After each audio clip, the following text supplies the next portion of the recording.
بسم اللہ الرحمن الرحیم۔ اللہم صلی علی سیدنا محمد وعلی آلہ واصحابہ وسلم۔ ہمارا آج کا موضوع خاص نظر بد پر ہے، اور ہم آج کی اس ویڈیو میں نظر بد کا ایک آسان علاج آپ سب کی خدمت میں پیش کریں گے۔ لہٰذا نظر بد چاہے جتنی خطرناک ہے یا چاہے جتنی پرانی ہے، انشاءاللہ تعالی اس پاورفل عمل سے مکمل ختم ہو جائے گی۔ اور اس ویڈیو میں نظر بد سے آئندہ کے لیے بچنے کا طریقہ بھی ہم پیش کریں گے، جس پر اگر آپ نے عمل کر لیا تو یقین جانیں کہ سخت سے سخت نظر بد بھی آپ کا کچھ نہیں بگاڑ سکے گی۔ لہٰذا اس ویڈیو میں ایک کلمات کی صورت میں انمول موتی ہے، اسے ضائع نہ کیجیے گا اور ویڈیو کو مکمل دیکھیے گا۔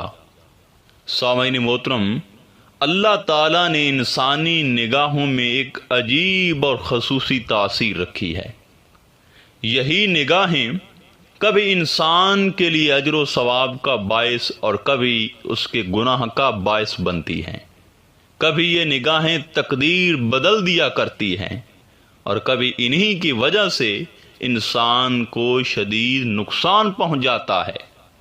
کبھی انہی کی وجہ سے برے لوگ بھی اچھا بن جایا کرتے ہیں، اور کبھی انہی نگاہوں سے سلطان باؤ پاک اور ہند کے لاکھوں سکھوں اور ہندوؤں کو کافر سے مومن کر دیتا ہے، اور پھر کبھی یہ نگاہ شریعت مطہرہ میں مطلوب ہوتی ہے، اور کبھی یہ نگاہ دل کو اسیر کرتی ہے، اور کبھی خوف خداوندی کی وجہ سے آنکھوں سے آنسو جھلک جانے سے یہ دل کو لذت عبادت سے سیر کرتی ہے، اور کبھی یہ نگاہ غیظ و غضب کے باعث آگ سے سرخ انگارہ ہوتی ہے۔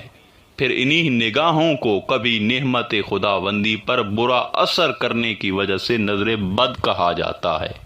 احادیث مبارکہ میں ہے، رسول اکرم صلی اللہ علیہ وآلہ وسلم نے ارشاد فرمایا، نظر کا لگ جانا حق ہے۔ صحیح مسلم میں ہے، حضور علیہ الصلوۃ والسلام نے ایک جگہ فرمایا کہ نظر کا لگ جانا حق ہے، اور اگر کوئی چیز تقدیر سے آگے بڑھ سکتی ہے تو وہ نظر ہوتی ہے۔ سامعین محترم، نظر بد کو زخم چشم یا نظر لگنا بھی کہا جاتا ہے، اور اس کا تصور قدیم زمانے سے مختلف اقوام میں پایا جاتا ہے۔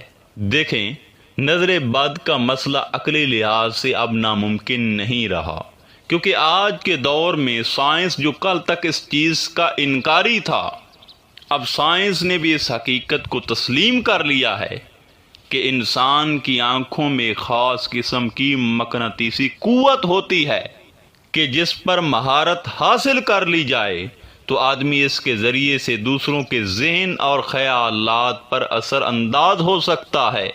سامعین محترم، ہمیں انبیاء کی تاریخ میں ایک واقعہ ملتا ہے کہ جب حضرت یعقوب علیہ السلام کے 11 فرزند اپنے بھائی حضرت یوسف سے، جو اس وقت مصر کے حکمران بن چکے تھے، ملاقات کے ارادے سے کینان سے روانہ ہونے لگے، تو حضرت یعقوب علیہ السلام نے اپنے 11 فرزندوں کو ہدایت کی کہ تم سب ایک دروازے سے داخل نہ ہونا، کیونکہ تمہاری تعداد سے اندیشہ ہے کہ کہیں تمہیں نظر نہ لگ جائے۔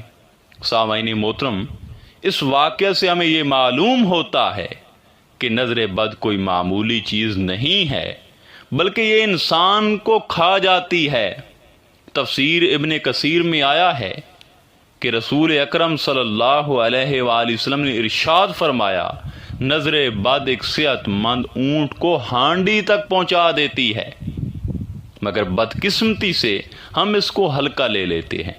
یقین جانیں کہ آج کے اس پرفتن اور پرحاسد دور میں تقریباً 10 میں سے 5 یا اس سے زائد لوگ نظر بد کا شکار ہیں، اور یہ نظر لگانے والے صرف آپ کے جاننے والے ہی نہیں ہوتے، بلکہ کبھی کبھار انسان کسی اجنبی کی نظر کا بھی شکار ہو جاتا ہے۔ وہ کیسے؟ عموماً ہم دیکھتے ہیں کہ کسی کا بیٹا یا کوئی بیٹی پیدا ہو جائے تو وہ پہلا کام کیا کرتا ہے کہ فوراً ہی اس بچے کی تصویر سوشل میڈیا پر ڈال دیتا ہے، جیسے یہ کوئی بڑے ثواب کا کام ہے۔ اور اسی طرح آج کا جوان مہنگے برانڈ کے کپڑے اور دیگر سامان کے ساتھ اپنی ویڈیو یا تصاویر سوشل میڈیا پر ڈال دیتا ہے۔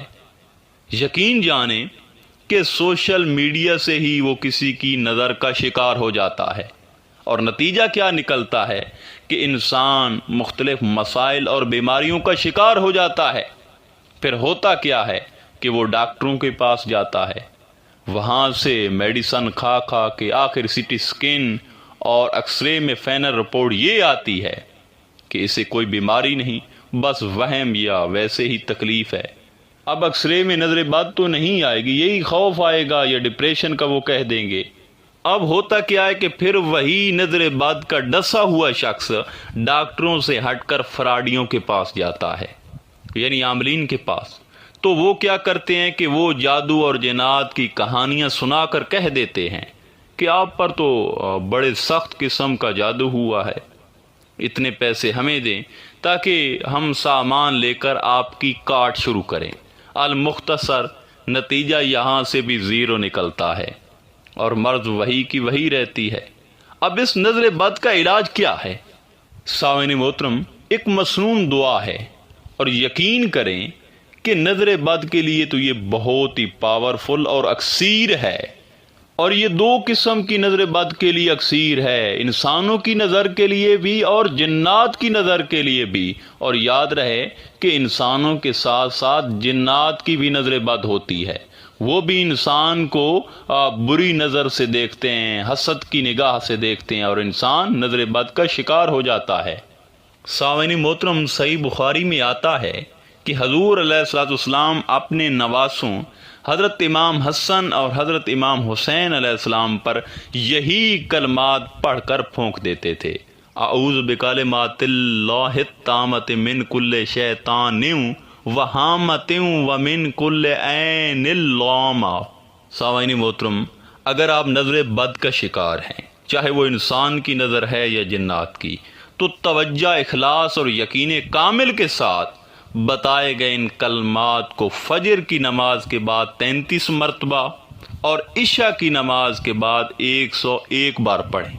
زیادہ عرصہ نہیں، بلکہ انشاءاللہ تعالی چند ہی دنوں میں پرانی ہو یا نئی نظر بد ہو، اس کے اثرات ختم ہو جائیں گے، اور نظر بد کی وجہ سے جو صحت میں بگاڑ پیدا ہوا تھا وہ بھی ختم ہو جائے گا، اور اللہ کے حکم سے طبیعت خوشگوار ہو جائے گی۔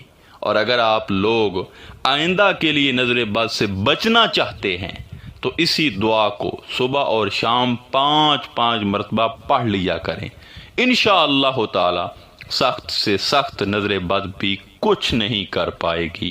آخر میں دعا ہے کہ اللہ تعالی ہم سب کو جن و انس کے شر سے محفوظ فرمائے۔ انشاءاللہ تعالی ملتے ہیں ایک نئے موضوع میں، تب تک اللہ نگہبان۔